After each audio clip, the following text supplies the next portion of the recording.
The first thing Clara Wren sensed was the burn. Not panic, not the chaos of the ambush. Just raw, searing pain that clawed through her left leg. Dust coated her tongue. Warm blood soaked the frayed edge of her traveling skirt. Far behind, the crack of a rifle still echoed off the granite walls of the Bighorn Canyon. She tried to push up, but the limb answered with a white-hot scream.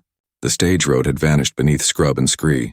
Above her, the Wyoming sky glared down, cloudless and merciless. She pictured the one-room schoolhouse waiting in Atlantic City, the slate board still smelling of fresh chalk.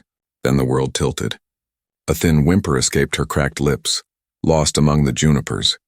Her sunbonnet lay crushed nearby, ants marching across its faded ribbons. She lacked even the strength to flick them away. Night had cloaked the mountains when the two road agents stepped from the shadows, eyes glassy with rot gut and want. The driver's shout cut short. Powder flashed. Clara had vaulted the wagon's side, tumbled down the shale bank, and melted into the pines. Since then, fever painted everything in smears of shadow and fire.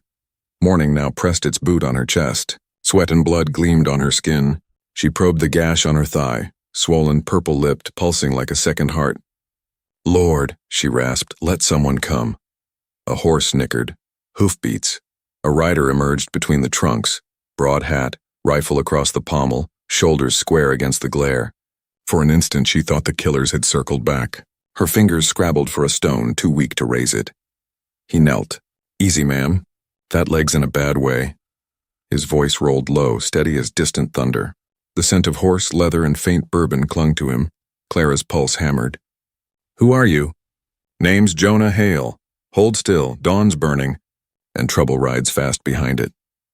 But as Jonah reached for his canteen, fresh hoofprints scarred the soft earth. 3 riders closing from the north. Jonah poured water over calloused hands, then studied the wound. The skin stretched drum-tight, heat radiating like a forge. "If infection sets its teeth, you won't see another sunrise." Clara's breath hitched. Wind hissed through the needles. Flies droned around the gash. Below, the Popo-Agi River flashed silver, cold and uncaring. He uncorked a small flask. "Corn liquor. Burns like perdition, but it'll buy time." She managed a brittle laugh that cracked into a sob. "You a doctor?" "Was a field surgeon, Army of the Potomac. Seen legs lost for less." He cleaned the laceration, then doused it. Clara arched, fingers digging furrows in the dirt. Jonah pinned her shoulders gently. "Breathe through it, miss." "Wren, Clara Wren." "Almost done, Clara Wren." He tore a blue bandana, faded, much mended, and bound the thigh snug. From a tin he crumbled dried yarrow and plantain, mixing a paste with river water. Old Shoshone remedy. Draws the poison. She watched his hands, scarred and sure, and something loosened in her chest. Why risk this for a stranger? Jonah's gaze flicked to the ridge. My wife and boy didn't get a stranger's hand when fever came. I aimed to balance the scales. He lifted her against his rolled coat. Sage-scented silence wrapped them. Hoofbeats again, closer, deliberate. Jonah's jaw hardened. He scanned the tree line, then pressed a finger to his lips. "Company. Stay low." 3 men stepped into view, dusters flapping, revolvers glinting. The leader spat tobacco. Heard a woman screaming. Figured easy pickings. Jonah rose slow, Winchester cradled easy. "Only thing easy here is the road back the way you came." The leader's grin widened, revealing a gold tooth. 3 guns, cowboy. Math ain't on your side." Wind rattled the aspens. Clara's heart thundered louder than the river. Jonah's thumb eased the hammer back. Click like a closing gate. Goldtooth stepped forward. "Supplies, horse, maybe the ladies' company. Be neighborly." Jonah's voice dropped to winter iron. "Neighborly gets you a bullet in the dirt. Next offers through the heart." The outlaws fanned out. Dust devils spun between them. Clara clutched the blue bandana. Pain flared with every pulse. Goldtooth sneered, hand dropping to his Colt. Jonah fired first, one sharp crack. The bullet kicked grit an inch from the man's boot. A second shot splintered bark above the others' heads. Ears rang, horses shied. "Warning spent," Jonah said. "Ride or bleed." For a heartbeat, the canyon held its breath. Then the trio backed away cursing, melting into the scrub. Jonah waited until hoofbeats faded south before kneeling again. Clara's eyes shone. "You could have killed them. Mercy leaves a heavier debt." He checked her bandage. Fresh red seeped through. "But Mercy don't travel far on an empty stomach. We need shelter before dark." Storm clouds stacked purple over the peaks. Jonah built a small fire. Boiled coffee spooned broth between her lips. Fever climbed. Her skin glowed furnace hot. By twilight, the swelling crept past the bandage. Jonah's face turned grim. Pus pocket forming. Got to lance it tonight or lose the leg. Clara gripped his sleeve. Do it. He heated his knife till it glowed cherry. Look at the stars, not the blade. As steel kissed flesh and Clara's scream split the night, a coyote answered from the ridge, then another, closer, wearing a man's laugh. The blade bit. Clara's cry echoed off stone, raw as a hawk's scream. Thick yellow fluid spilled, hissing where it met hot metal. Jonah worked fast. Drain, clean, pack with fresh herbs, rebind.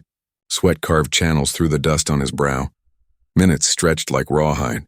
Finally, her breathing eased. The fever's grip loosened. Jonah sagged against a boulder, rifle across his knees. Crack. A twig under boot. He was up, moving silent. Moonlight silvered the clearing. 2 figures ghosted between trunks. Same outlaws, boulder now, circling back with ropes and greed. Jonah melted into shadow. He rolled a stone. It clattered downhill. 1 bandit spun.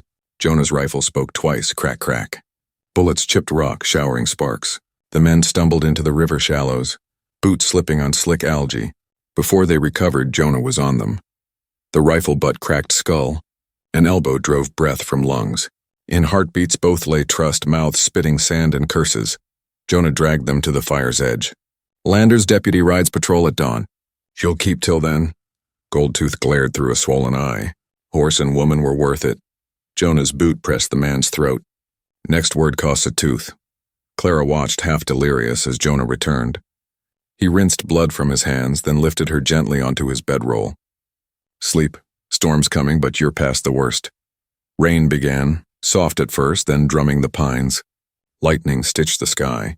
In its flash, Clara saw Jonah standing guard, hat brim dripping, rifle gleaming. Dawn broke gray. The deputy's posse arrived, took the prisoners. But as the lawmen rode off, Jonah crouched by fresh prints, moccasin tracks deep and purposeful, circling the camp like wolves. Sun climbed, burning off mist. Clara's fever broke with the sunrise. She woke to find Jonah brewing willow bark tea, the blue bandana now washed and folded beside her. You stayed, she whispered. Nowhere else owed me sunrise. His smile was small, tired, real, days blurred. He hunted rabbit, changed dressings, told spare stories of Gettysburg nights and a little boy who loved toy soldiers. Clara spoke of Boston classrooms, chalk dust, children's laughter. Pain carved space for truth between them. When she could stand, Jonah boosted her onto his horse. They rode slow to Atlantic City, a cluster of false fronts and dreams.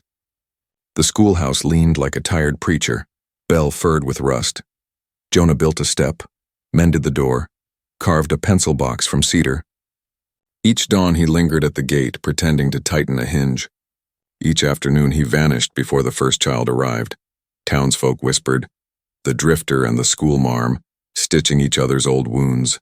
Autumn painted the hills bronze. Clara's limp faded to a memory. One evening she pressed a tin cup of tea into Jonah's hands. I never thanked you proper. Breathing's thanks enough. They sat on the new porch, watching light bleed from the sky. Somewhere a meadowlark called. Neither spoke, yet the silence felt like home. Winter's first snow dusted the ridges. A letter arrived, sealed in black wax, no return mark. Inside, a single bullet and the words, Goldtooth walks free. Mercy has a price. Snow hissed against the schoolhouse windows. Clara read the note aloud, voice steady. Jonah turned the bullet between thumb and forefinger, eyes on the white ridges. Stagecoach robbery near South Pass last week, he said. Same brand of cruelty. Clara set the letter down. You aiming to ride? Debts find you whether you ride or not. He met her gaze. But I won't leave you unguarded. Children's voices rose outside. Boots stomping snow, laughter bright as bells. Clara touched the cedar box he'd carved. Then we face it together. Law, mercy, whatever comes. That night they cleaned the Winchester side by side. Jonah taught her to load, to breathe, to sight down the barrel. Snow muffled the world. Firelight danced on their faces. Spring returned with meadowlarks and wild iris. Word came. Goldtooth hanged in Lander, pocket full of fool's gold and regret. Jonah burned the black waxed letter without reading it again. Years later, Travelers passing Atlantic City spoke of a one-room school where the teacher's husband kept the stove stoked and the gate latched. Children learned letters, arithmetic, and, between the lines, how kindness could outgun vengeance when no one was watching. On quiet evenings, Clara and Jonah still sat on that porch, sharing tea, watching sunset gild the Bighorns. Some nights the wind carried faint echoes of gunfire long gone.